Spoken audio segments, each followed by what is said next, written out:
Paul va dire, souffre avec moi comme un bon soldat de Jésus-Christ. Jésus nous a appelés à porter notre croix. Il y a des moments douloureux, difficiles, quand on est un enfant de Dieu. La Bible dit que le malheur atteint souvent, c'est souvent le juste.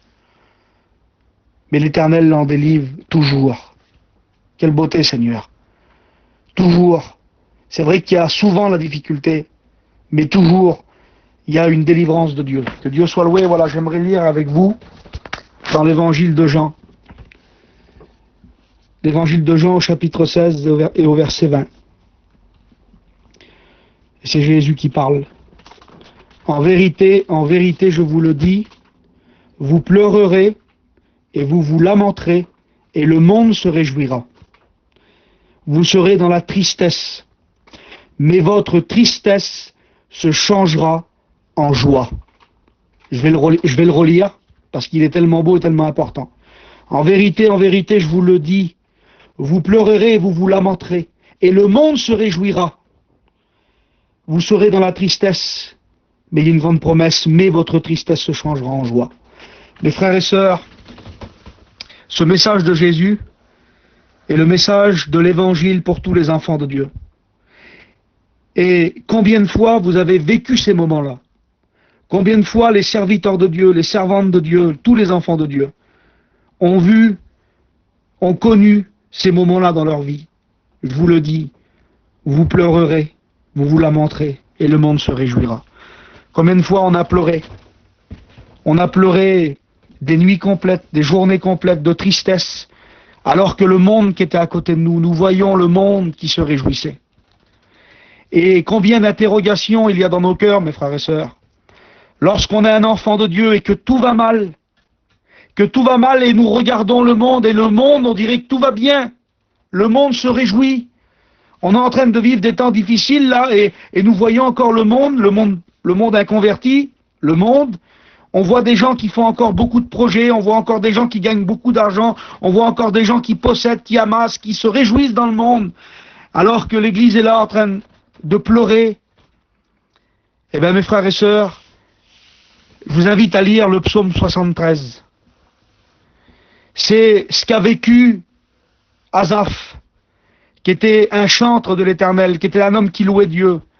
Mais à un moment de sa vie, il a vécu ces moments-là. Lorsque tout va mal dans la vie et qu'on voit le monde autour de nous que tout va bien, que le monde se réjouit. Et là, le diable vient, il vient l'ennemi, accusateur. Et bien souvent, il te dit, regarde, t'es un chrétien, toi, regarde les problèmes que t'as, regarde les soucis que t'as, regarde les autres du monde, ils ont pas tout ça, eux. Combien de fois ça vous arrive, mes frères et sœurs? L'ennemi vient, et c'est ce qui s'est passé pour cet homme, Asaph, dans le psaume 73. Il va dire, toutefois, mon pied allait fléchir. Il dit, j'étais sur le point de glisser en voyant le bonheur des méchants. Rien ne les tourmente jusqu'à leur mort, et leur corps est chargé d'embonpoint, il va dire. Il va voir le monde qui est là, bien gras, le monde qui est là dans la réjouissance, alors que lui, il est dans la souffrance. Et là, il est accusé par le diable, accusé par l'ennemi. Et il va dire, Asaph, c'est en vain que j'ai lavé mes mains dans l'innocence. Alors ça sert à rien tout ce que je fais, Seigneur. Voilà ce qu'il va dire en un mot. Voilà ce que Asaph va dire. C'est en vain que j'ai lavé mes mains dans l'innocence. Seigneur, ça sert à rien tout ce que je fais alors. Et peut-être que tu te dis ça ce soir. Seigneur, ça sert à rien alors que je suis sur Zélo tous les soirs et que je prie. Ça sert à rien, Seigneur, que je me sanctifie alors. Et regardez tous les problèmes que j'ai. Et le monde qui est autour de moi, tout le monde, les païens, excusez-moi du mot, ceux du monde, ceux qui pêchent, ils se réjouissent. Et moi, Seigneur, il n'y a rien qui va, Seigneur. Et comme on a cette réaction, c'est lorsque le cœur est loin. Lorsque le cœur est loin. Mais pour comprendre la fin, il faut rentrer dans la présence de Dieu. Et quand on lit le psaume 73, on voit que Asaph se lamente, et au bout d'un moment, il va rentrer dans la présence du Seigneur. Et c'est ce que nous voulons faire ce soir ici avec le groupe de prière. Voilà à quoi que ça sert le groupe de prière. Ça sert à rentrer dans la présence de Dieu, parce que tout change dans la présence de Dieu. Tout change comme t'es béni. Alors qu'il se lamentait en voyant le bonheur des méchants, alors qu'il pleurait, qu'il se lamentait. Et il y a une promesse de Dieu. Il dit, votre tristesse se changera en joie. Mais c'est quand que la tristesse se change en joie? C'est à quel moment que la tristesse se change en joie? Eh bien, c'est quand on rentre dans le sanctuaire de Dieu. Il dit, toutefois, mes pieds étaient sur le point de glisser. Et un peu plus loin dans le psaume 73, il va dire que, il dit, jusqu'à ce que je rentre dans le sanctuaire de Dieu et que je vois le sort final des méchants. Asaph a été béni, a été rempli par la présence de Dieu. Et sa tristesse s'est changée en joie à ce moment-là. Mes frères et sœurs, cette promesse de Dieu, il dit vous pleurerez, c'est vrai qu'il y a des souffrances, c'est vrai qu'on pleure, qu'on a plein de problèmes. Mais il y a un mais dans le texte là. Mais votre tristesse se changera en joie. Dieu a le pouvoir, mes frères et sœurs, de changer le mal en bien, de changer la haine en amour, de changer la tristesse en joie. Peut-être qu'il y a des gens ce soir, des frères et sœurs, on est 176 personnes ce soir connectées. Sur ces 173 personnes, il y a peut-être des personnes qui sont dans la tristesse, qui sont dans la peine, dans la souffrance. Mais il y a une promesse de Dieu, il dit, ta tristesse va se changer en joie. Mais comment c'est possible? Qu'en une fraction de seconde, notre tristesse peut se changer en joie. Tout ça, c'est à cause de la présence de Dieu. Lorsque je rentre dans le sanctuaire de Dieu, va dire Asaph, la tristesse se change en joie. Tu mets plus de joie, dit le psalmiste, tu mets plus de joie dans mon cœur qu'ils en ont quand abondent leur froment et leur vin.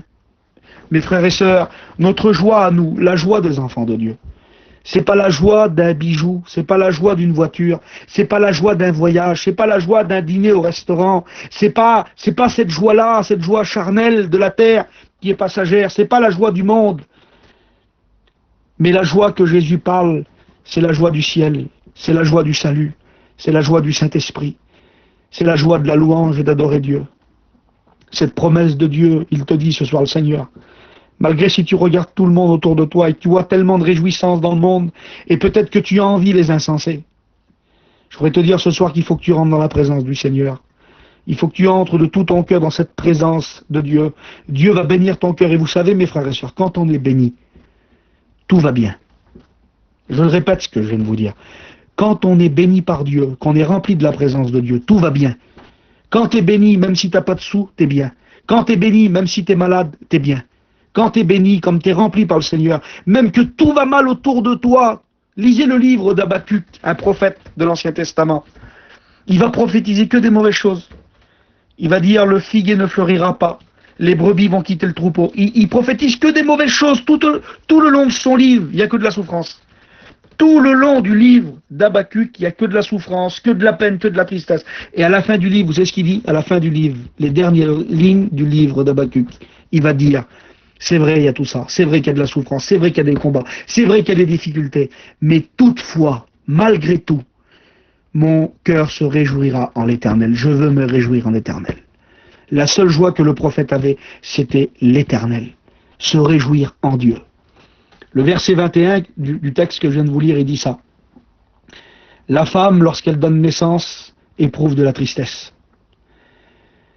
Il y a beaucoup de tristesse, mes frères et sœurs, lorsqu'on est sur le point d'avoir une grande bénédiction. Lorsqu'on touche tout près du but. Lorsqu'on va être béni puissamment par le Seigneur, juste avant, et des fois il y a beaucoup de souffrance. La femme, lorsqu'elle donne naissance, éprouve de la tristesse, parce que son heure est venue. Mais lorsqu'elle a donné naissance, la Bible dit, lorsque vient l'enfant, elle ne se souvient plus de sa souffrance, à cause de la joie qu'elle a de ce qu'un homme est né dans le monde. Elle ne se souvient plus de sa souffrance. Écoute-moi, j'ai une parole pour toi ce soir. Toi qui souffres, toi qui es dans le combat. Je crois que c'est une parole de Dieu que Dieu met sur mon cœur. Il y a plein de combats, tu subis plein de combats, plein de difficultés. Mais les combats que tu es en train de vivre, c'est comme la femme qui va donner naissance. Il y a beaucoup de joie qui va venir devant toi. Lorsque la bénédiction de l'Éternel va venir sur toi, je le dis devant le Seigneur, une grande bénédiction va venir sur ton foyer. Une grande bénédiction va venir sur tes enfants, sur ton mari, sur ton foyer, sur ta femme. Dieu va répandre sa bénédiction. Et quand Dieu répandra sa bénédiction sur toi, écoute bien, tu ne te souviendras plus de ta souffrance. Comme la femme qui a donné naissance. Lorsqu'elle prend le petit bébé dans ses bras, la petite fille dans ses bras, elle ne se souvient plus de sa souffrance. tellement que la joie est grande. Mes frères et sœurs, il nous faut louer, adorer. Et au verset 22, il dit ça de l'évangile de Jean. Vous donc aussi, vous êtes maintenant dans la tristesse. Oui, tu es dans la peine, tu es dans le combat. Nous sommes dans le combat, je le dis, moi Norton, je suis dans le combat, mes frères et sœurs. J'ai beaucoup de soucis. On a passé par le deuil, j'ai enterré ma tante de 63 ans la semaine dernière. J'ai le frère de mon père qui est malade, atteint de la maladie, le frère de ma mère qui est malade, mon grand-père qui est malade, le fils de ma cousine Germine qui est malade, j'ai mon père qui est en prison, j'ai plein de tristesse, plein de combats, plein de difficultés. Mais je veux dire devant le diable et devant tous les démons qui sont autour de nous, je me réjouis en l'Éternel, je loue mon Seigneur, je loue l'Éternel, je glorifie son nom, parce que ma joie ne vient pas des circonstances que je vis, ma joie vient de la parole de Dieu, ma joie vient du Saint-Esprit, ma joie vient du Seigneur, alléluia. Vous donc aussi, vous êtes maintenant dans la tristesse, mais je vous reverrai, et votre cœur se réjouira, et nul ne ravira votre joie. Écoute bien, la joie que nous possédons, mes frères et sœurs, aucun démon peut l'enlever, aucune puissance. Si le Seigneur t'a donné sa joie, réjouis-toi dans le Seigneur, loue ton Seigneur. Je vais vous dire quelque chose ce soir, on va terminer par la prière. Vous savez, comme on est accablé par les problèmes et les soucis, comme un chrétien souffre et qu'il est dans les problèmes, parce que on a tous des problèmes, on a tous des tristesses. Et vous savez ce que le diable y fait? Il se réjouit, il vient et il veut nous voir dans la lamentation. Il veut nous voir dans la tristesse, il veut nous voir nous lamenter sur nous-mêmes. Et il est content.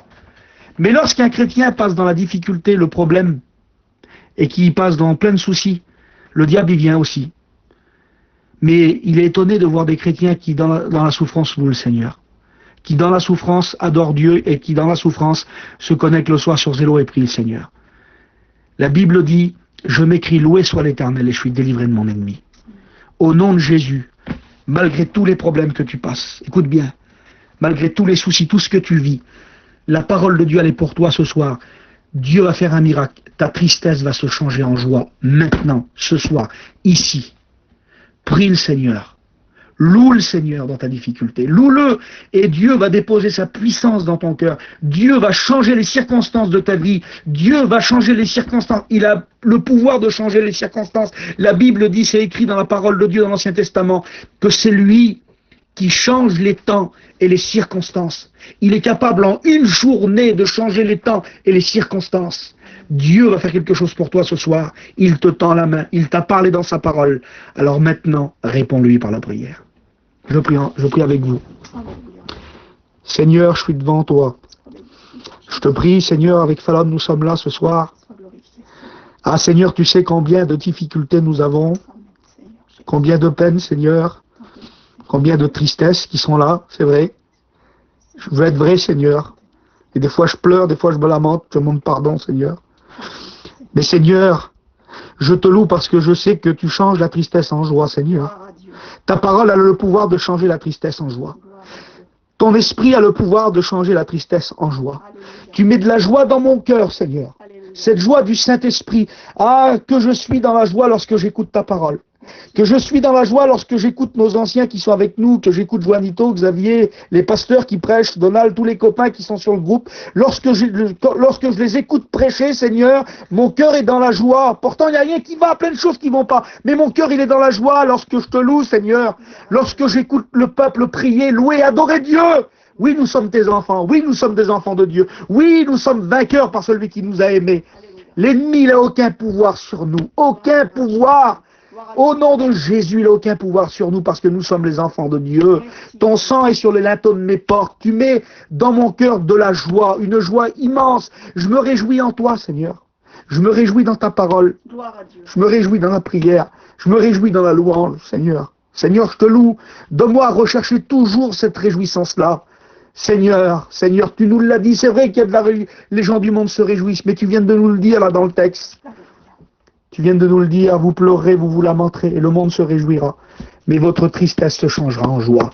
Au nom de Jésus, maintenant je fais cette prière. Que la tristesse se change en joie maintenant sur Zélo, sur les 191 personnes qui écoutent cette parole. Que ta tristesse se change en joie.